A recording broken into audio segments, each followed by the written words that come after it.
नरेंद्र मोदी और भारतीय फौज कोई मिस कैलकुलेशन करेंगे, बेवकूफी करेंगे, उन्होंने कर दी है। और पाकिस्तान पर 3 मुकामात पर मिसाइल दागे हैं। ये एक गवर्नमेंट है मोदी जिसने दिमाग खराब किया हुआ है, जिसका अपनी खोपड़ी आउट हुई हुई है और सारी दुनिया को वो बदअमनी में डाल रहा है। हमारा मसला यही रहा है कि भारत अभी खिलवाड़ कर रहा है। बेसिकली दरिया चनाब के पानी के साथ आज रोक लिया, कल छोड़ दिया। ऑपरेशन सिंदूर से तिलमिलाई पाकिस्तानी मीडिया पर गर्मा गर्म बहस चल रही है कि इस समस्या का हल क्या है।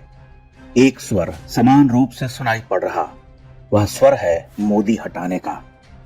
वहां के पत्रकार, विश्लेषक, टिप्पणीकार सभी कह रहे कि पाकिस्तान के राजनीतिज्ञों, सरकार और आवाम को यह प्रयास करना चाहिए कि मोदी भारत के प्रधानमंत्री पद से हट जाएं और वहां कांग्रेस की सरकार आ जाए।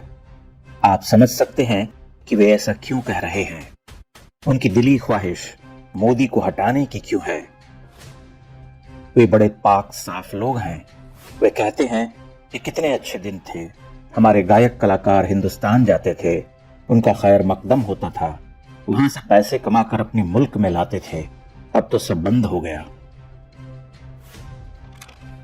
भारत की सरजमी पर पहले कितने धमाके होते थे, कोई भी शहर दहल उठता था। मुंबई पर इतना बड़ा आतंकी हमला हुआ, सैनिकों के सिर काटे जाते थे, लेकिन भारत ने कभी हमला नहीं किया। कितने अच्छे लोग थे, कैसी गंगा जमनी तहजीब थी, कैसा शरबत बहता था, लोग छक कर पीते थे। कहां गए वो सुहाने दिन, वो नशीली रातें। आप समझ सकते हैं कि उनका मूल उद्देश्य क्या है, उनके दिल में क्या है, वे क्या चाहते हैं। वे चाहते हैं कि भारत में एक मुखौटा प्रधानमंत्री हो जो किसी मैडम के पीछे पीछे चला करे। हम जब चाहें उनके शहरों में धमाके करें, सीमा पर हमले करें और यह सब करते हुए उनके शहरों में गाएं, बजाएं और कोई हम पर पलटवार न करे, क्योंकि हम तो मूलतः बादशाह सुल्तानों की औलादे हैं। हमने हिंदुस्तान पर 700 वर्ष राज किया है। पाकिस्तान का सैन्य अफसर खुलेआम कहता है कि युद्ध छिड़ा तो हम उनकी फिल्म स्टार को लौंडी बनाएंगे। उससे प्रश्न पूछने वाला कुटिल मुस्कान के साथ कहता है कि हाँ, माले गनीमत है। इंडियन एक्टर से हमारी लौंडियां बन के आती हैं तो हमें इजाजत है लौंडी बनाने की कि नहीं है इजाजत? तो उसमें भी कोई आपकी चॉइस है? वो काफी है, लेकिन आप उसको छोड़ दें। नहीं और सर, मैंने घर भी तो जाना है अपने यार। नहीं वो देखें, ये तो वो आई ना माले गनीमत। यह पाकिस्तान है, लेकिन यह केवल पाकिस्तान की बात नहीं है। सभी मोदी विरोधी शक्तियां इसी तरह से विचारती सोचती हैं। वे भारत को मोदी से मुक्त कराना चाहती हैं, कांग्रेस के उस चेहरे को बिठाना चाहती हैं जो पहले की तरह हर आतंकी घाव दिए जाने पर अपने होठ सिले बैठे रहे, निंदा करे, गीदड़ भभकी भी दे, लेकिन धरातल पर कुछ करना उसके बस में न हो।